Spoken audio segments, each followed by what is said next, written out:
Hi everyone, welcome back to the channel My Research Support. Is your research article rejected by any of the journals? Then don't worry, I am here to help you out. So prior to moving toward why your research article can be rejected by any of the journals, let us discuss about two forms of research paper rejections. So in first form, your research article will be rejected with very sweet words. For example, you have written an excellent research article but it doesn't fulfill to the aim and scope of this journal. So you can try publishing the same research article in any specific journal, or we have very large volume of research papers, so we cannot proceed with your research articles, etc. And in second form of rejection, you will get to learn a lot of things. Means your research article will be rejected by emphasizing on the key points or key lacunas of your research article. For example, there is a problem with the methodology is incomplete, there is no any validation, there are problems with the references list is incomplete, and many other reasons are there. And accordingly, you can incorporate all the changes in your research article, and you can try submitting or publishing the same research article in the either in the same journal or any other journal. I mean, due to these comments, your research article can be modified. Okay, so now we'll turn towards the several reasons due to that your research articles can be rejected. Please go through all these reasons carefully, and you will ensure or your research article can be accepted.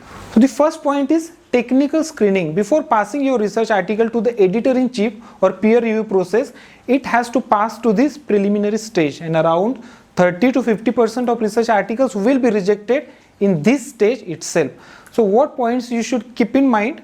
First point, plagiarism. Means your paper should not contain any elements those are suspected to be plagiarized. Means similarity index or plagiarism of your research article should be low as possible, maybe less than 5%, less than 10%, that's it. Second point, if you are submitting your research article at the same time in multiple journals, then there is a possibility that your research article can be rejected. Third point, your submitted research article is incomplete in general sense. Means you have missed some of the parts of abstract, you have missed some keywords or complete keywords, introductory part, some literature part is not there, you have missed a methodology, references, etc. Then the next point, if your submitted research article does not conform to the journal's author guidelines, then also your research article can be rejected. Means you need to stick to the author guidelines and formatting requirements for that particular journal. Then the next point, your tables and figures are not clear enough to read. Means for that you have to stick to that particular journal's requirement for the resolution and size of these tables and figures. And the next point is quality of your language. So you should use the technical language, not regular, and it should be free from grammatical mistakes or grammatical errors. And for that, I already recommended you can use some premium tools like Grammarly, Premium, or any other premium tools. And the last step of this technical screening rejection is the references. If your references list is incomplete, and if you are using very old references, for example, if you are writing research article in 2021 and if you have used references till 2013, 14, 12, 10, then what does it mean?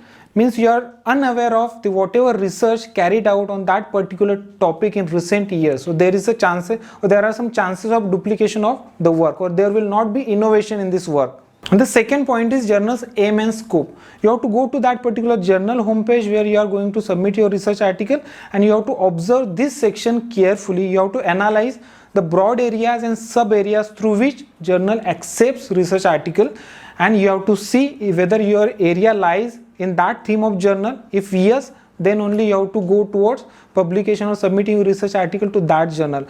Otherwise, friends, it may take 3 to 4 hours to format your research article, minimum to format your research article according to individual journals formatting guidelines. And if you are submitting this research article to this particular journal and if it got rejected because of this reason, then definitely you will lose your time. And the next important point is originality. If you have written research article and it only reflects observations, nothing else, or it is just a duplication of whatever work already carried out by the different researchers, or it is an extension of your own work, means if you have published your research article previously, you have added some text into it, and if you are trying to publish it in any other journal, then also your research article can be rejected, and it can be called your research article does not have any originality. And the next point is a clear hypothesis hasn't been established. Means the question behind the research may be unclear, and it is related to the motivation. Why you are doing this research? What is the purpose of it? It is really solving any problem, and it is again related to the literature review. You should have critically analyzed the literature, you should have read the quality research papers, books, and you should have identified the research gaps. This all these researchers in this field have done some experiments in this way, but these experiments are not done previously and these things are remain uncleared. So we have made this hypothesis. In this way it should be clear. And the next point is your research article is incomplete in broader sense.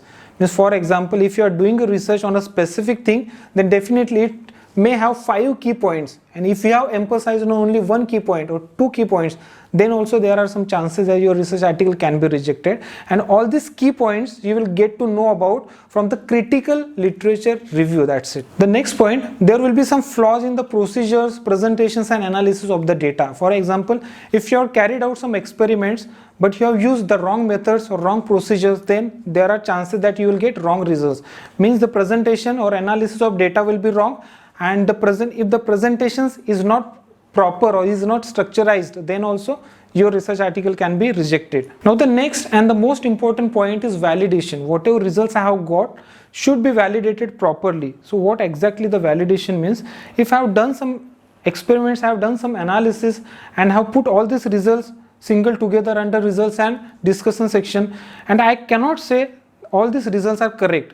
So these results at least should be compared with the already available or commercialized results, or I can do a different analysis. I can do theoretical analysis, I can compare it with the numerical analysis, and I can compare both the results, or I can do theoretical with experimental, or I can compare with theoretical, numerical and experimental, and all these results should be close together.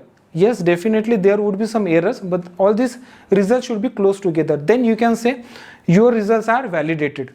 So the next point is related to your arguments and conclusions. So whatever arguments you have made in the research article should be logical, structurized and valid, and should support the conclusions. And the concluding remarks should also support whatever arguments you have made in this research article. Means if you have written 10 concluding remarks, there should not be the case then 2 concluding remarks are exactly different or are matching only 10 to 20% of whatever arguments or whatever data you have presented in your research articles. Okay, these are some reasons due to that our research articles can be rejected by different journals.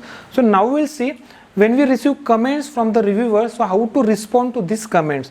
So the first thing is you have to politely answer to all the comments. You never have to argue with the reviewers. Let us see one example. Okay, in this way, most of the times you have to provide the responses sheets. So this is a reviewer, this is for reviewer 1. So reviewer's comment will be here and then your response would be here. Okay, so you never have to just put yes or no, you have to write it in sentence. Okay, and the first and most important point, you have to always thank reviewers for their suggestions. So you may write in this way as well. Thank you for pointing this out.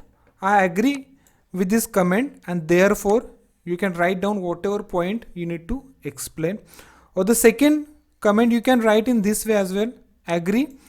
I have accordingly done, revised, changed, modified the research article to emphasize on this point. So you can add your points. Then third, I agree with this and have incorporated your suggestions throughout the manuscript. Okay, so there are basically 2 types of responses.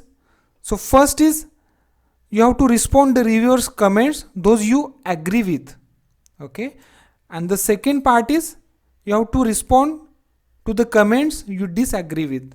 Means there is a possibility sometimes whatever comments given by the reviewers are irrelevant or out of the scope. In that case also you have to thank reviewer. So you may write in this way. Thank you for this suggestion. It would have been interesting to explore this aspect. However, in this case of our study, it seems slightly out of the scope. Means you have to structurize this properly and you have to write down your points. Okay, this is one case. In second case, you may write in this way. You have raised an important point here. Means you are not arguing with the reviewers. Okay, so however, I believe that, and you can point out whatever points you need to mention here. Similarly for reviewer 2, you have to give your responses, you have to respond the comments, and then additional clarification. Sometimes there is a possibility that you have added something else, like you can see here, in addition to the above comments, all spellings and grammatical errors pointed out by the reviewers have been corrected. We look forward to hearing from you in due time regarding our submission and to respond to any further questions and comments you may have. Okay, in this way you can respond to the reviewers' comments. So friends, in this way you can avoid the things in order to increase the acceptance rate for your submitted research article. So I hope this information is helpful. Please do not forget to subscribe this channel and hit the bell icon to get new updates about my videos. So I'll see you in my next video. Bye bye.